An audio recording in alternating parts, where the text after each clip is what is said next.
Hello, students. Today we are going to begin with a beautiful story.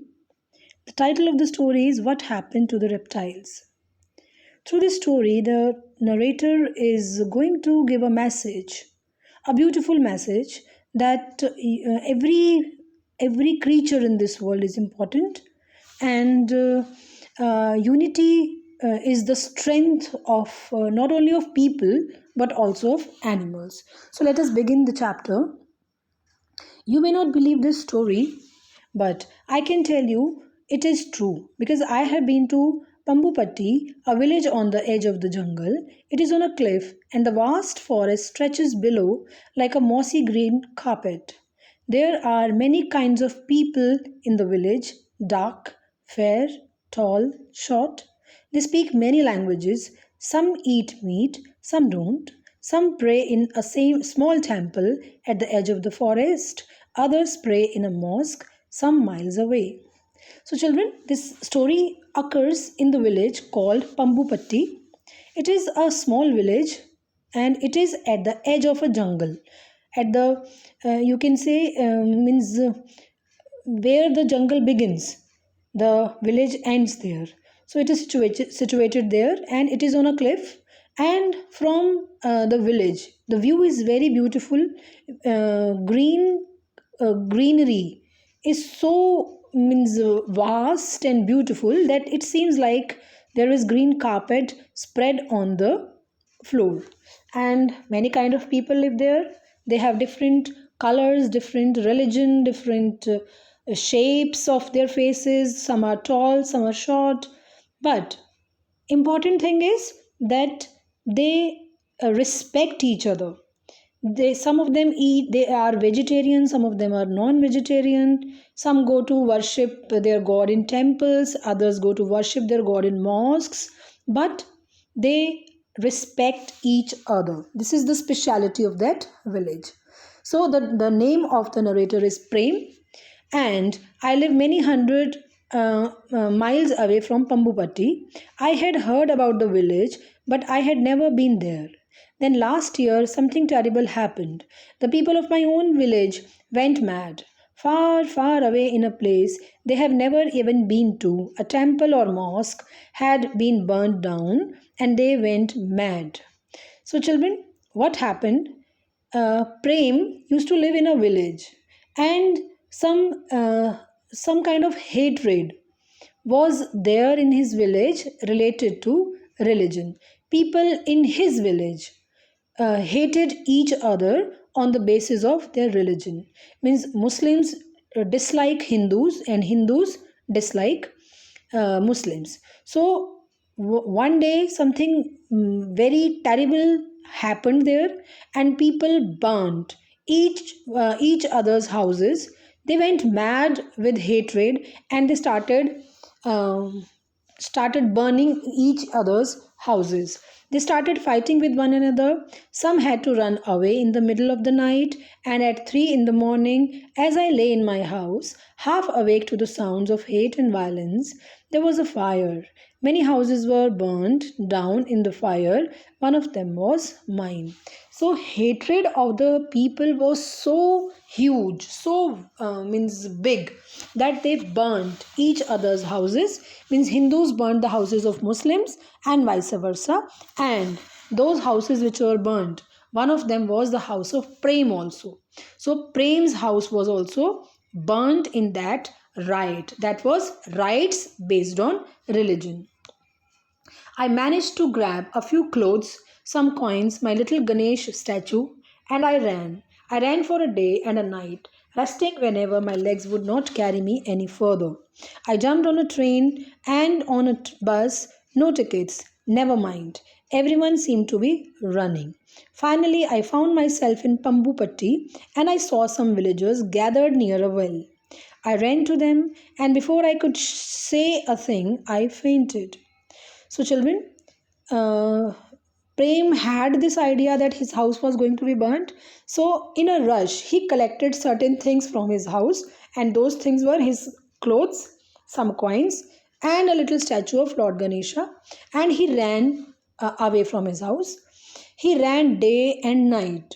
Sometimes he had to board a bus, sometimes he had to board a train, and he did not know, he had no idea where he was going, but he was running, running, and running without any tickets. But the scenario was same everywhere, everybody was running, so nobody asked for the ticket also. And finally, Prem reached Pambupatti, and there he reached near a well, and he saw some villagers gathered there. And there he wanted to say something to the villagers, but he had no strength to speak because he was dead tired, his legs were paining, and he fell unconscious. When I opened my eyes, I saw an old man with white hair, white beard, and shining black eyes bending over me. And when Prem was he was unconscious, but after a few hours, when he opened his eyes, he saw that a very aged man with the long white beard, white hair, he was taking care of Prem. And for the next few days, he looked after me, putting food in my mouth and bringing me sweet, cool water from the stream. So, this old man was serving Prem with love. He rubbed my feet gently and made the pain go away. So, he was serving him in this way also. Neighbors, strangers, everyone came to visit me. Tell me, grandfather, I said to him one day, I have never seen people like the villagers here. In my village, people fight with those who pray to another god, but here this seems a very strange place.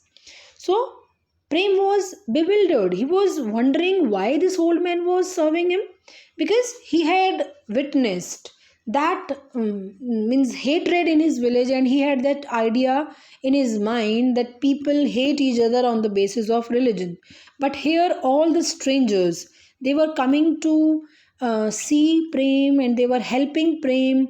And that old man who was a stranger to him, even that person was taking care of Prem. So he was surprised, and one day he started talking with the old man and said, "Why you people are so good?" And he narrated the story of his village, that in his village people have gone mad. They kill each other. They are burning the houses of each other in the name of religion. So he narrated the story of his area. Prem replied to the old man, Prem replied the old man, I will tell you the story of Pambupatti. You can take this story back to your village. Maybe it will heal some of its wounds and dry some of its sores. Oh, grandfather, I said anxiously, don't say that. What I have seen in my village makes me burn with shame. I never want to go back there. So, Prem, जो old man थे, उन्होंने ये reply किया कि प्रेम, listen to a story. I will tell you the story of Pambupatti, and you can take this story to your village, and you can narrate the story to the people there. They will learn a lesson from this story, and some of their wounds will be healed, or they may learn good lesson of living in unity. And but Prem was not interested in going back to his village. He was ashamed what kind of people were living there, and what was their thinking, and what was their attitude. So he was feeling means shame that he belonged to such a bad village. So students, but that is exactly why you must go back, he said in a soft voice. Or grandfather had an opinion that Prem can carry this story to his village, so that people of that village may learn a lesson and they may stop fighting with each other. So Prem also kept quiet because he did not want to have any argument with the old man, and he wanted to hear what he was going to say. I did not want to argue with him, and I wanted to hear his story. It happened a long time ago, he began. So long ago that there were no schools and no teachers. Children lived in caves with their parents and helped them to collect fruits and berries from the forest. And the old man began the story. He narrated the story in this way, that it is a story of long time back.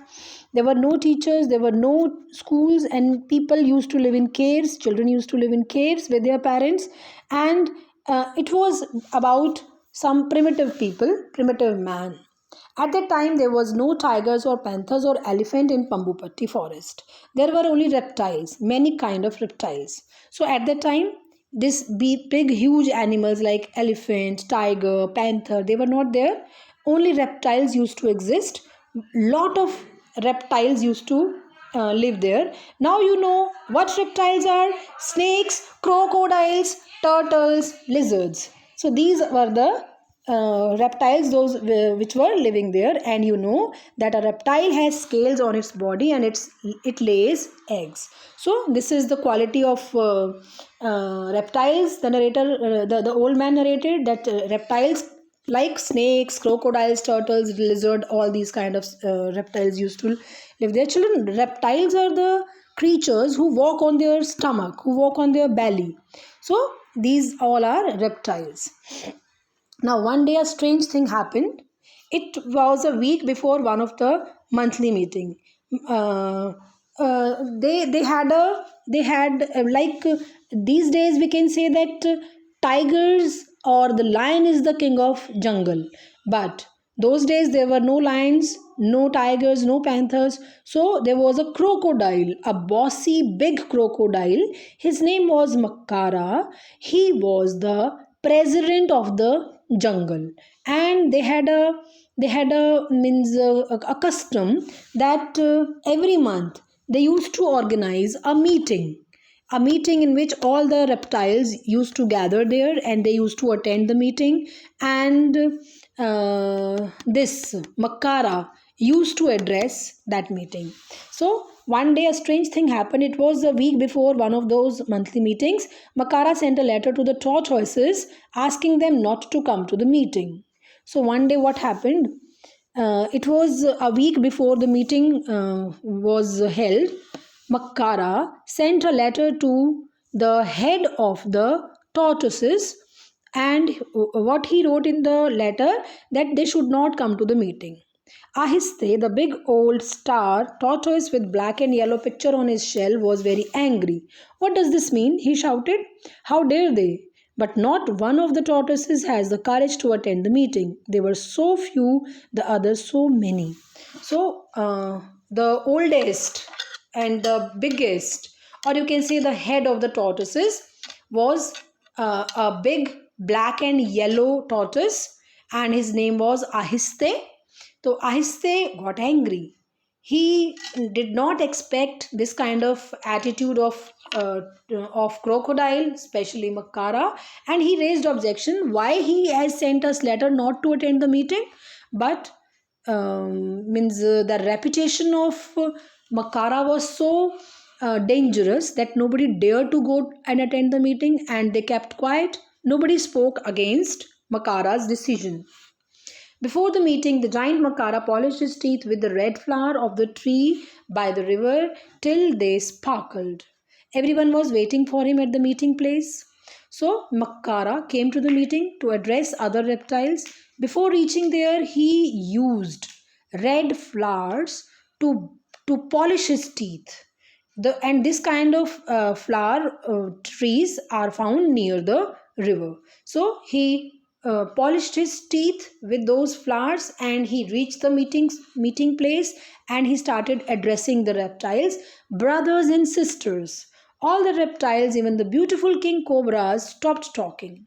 So before meeting, like it happens everywhere, that whosoever is means audience who has gathered there, they keep talking with each other. But as Makara started speaking, everybody kept quiet, even the king cobras. They also stopped talking. Makara continued his speech. I have decided that we don't need the tortoises. I have told them not to come today. Brothers and sisters, can you tell me why we don't like the tortoises? So Makara started his speech and said that I had sent a letter to the tortoises not to come to attend the meeting. And then he asked the audience why we need tortoises in the jungle. And he asked the audience, is there any need that we should have tortoises in the forest? So he asked this question from the other creatures. The reptiles looked this way and that. They felt very uncomfortable. The snakes hissed anxiously, the lizards wriggled their tails, the crocodiles opened their jaws even wider. But, said one little lizard, no buts, shouted Makkara. There was silence. I think, said a baby crocodile. No, I thinks, screamed Makkara, so loudly that the fruit in the tree above him rained down. After that, no one had the courage to speak. So, reptiles means they wanted to say something, they wanted to give their opinion, but they were so influenced by the fear of Makkara that nobody spoke anything. But a small means crocodile, a baby crocodile wanted to say something. He said, lizard, small lizard say but, and Makkara shouted loudly, no buts. Then a small crocodile wanted to express himself and he said, I think. And Makkara again shouted, no, I thinks. Means his decision is final. Crocodiles do not like tortoises, and so no tortoises is going to live in the village. This was his decision. He shouted so loudly that the fruits on the tree rained down, fell down, and everybody got scared. His reputation was such. Makkara cleared his throat and showed a few more teeth. Well, he said, I will tell you why we don't like the tortoises. They are so slow, so stupid. They even carry their houses on their backs. Whosoever heard of such a stupid thing? Now, you lizards, you live in trees. Would you even ever carry a tree on your back? Would you? Small, frightened voices answered together, no, we don't. But. So Makkara cleared his thought. He wanted to say something more. He showed his shining teeth to others, and then he said, Ki brothers and sisters, let me explain you why we don't need tortoises, why we don't like tortoises, because they are slow, they are stupid. And what is their stupidity? That they carry their houses on their back.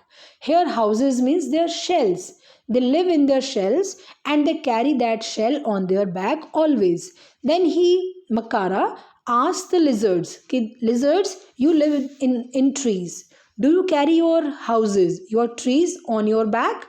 And lizards, frightened they were, and they said, no, we don't. But somebody wanted to say something, and Makkara did not let them speak. No buts. Now listen, I have told the tortoises that they will have to move out of Pambupatti. And he narrated this thing to everyone that no tortoises are going to live in Pambupatti, and I have ordered them to go out. When they go, we will have more of everything, more food, more water, more space. I want them out by tomorrow. But because they are such slow coaches, I have given them 1 week. By next Tuesday, we won't have a single tortoise left in this jungle. So he said that tortoises, we don't need tortoises in Pambupatti. So I have ordered them to vacate the jungle, and I want them to vacate the jungle today itself. By tomorrow they should go, but they are slow and they cannot move so fast. So I have given them a week's time, and in this week's time they will go away from Pambupatti. And when they go away from here, we shall have more food, more water, more space to live. So this was his opinion that he expressed to everyone there. And by the following Tuesday, they were all gone. At first, the animals were sad, but then they realized that what Makkara had said was true. There was more food, more water, and some more space for them. So, everybody in the beginning, because all the reptiles were friends, so they felt very sad that the tortoises have left the village, not the village, forest, and they have gone. But gradually they realized that whatever Makkara had said, that they will have more space, more food, more water, it happened. Tortoises went and they had all these mores with them, but soon a strange smell began to fill the forest. It was the smell of rotting fruits on the ground, rotting animals in the river. This was what the tortoises used to eat. and even Makara had to go about holding his nose with his big claws. So, children, now the consequences of the absence of tortoises have started coming up. Tortoises used to eat fruits fallen on the ground or eat dead animals lying in the river. But now these things lay as it is on the ground and water, and these things started rotting. And the whole Pambupatti village was filled with foul smell. Everybody has to hold the nose while moving here and there, and even Makara, the big crocodile, has to hold his nose with his big claws. So the whole Pambupatti village was filled with bad smell. A month passed by, and then the same thing happened all over again. But this time it was the snakes. Makara wrote them one of his letters. They were to leave the forest, and since they could move fast, they had to go in a day. So, next, as Makara did with tortoises, next was the turn of snakes. He wrote the same letter to snakes and ordered them to leave the forest in a day. And he believed that snakes are fast in speed and they can leave the jungle in a day. So he gave them only 1 day's time. And Naga, the head of the snakes, pleaded for more thing, but Makara would not give in. At the meeting, he silenced the others, the lizard, the crocodiles, with even louder shouts and threats. So Nagas did not want to go from that village, and they wanted to means express their desire, but Makara was Makara real, and he did not listen to them, and he convinced the other animals also. So children, I am ending my video here with this page, and rest of the chapter I will be covering up in my next video. Thank you very much.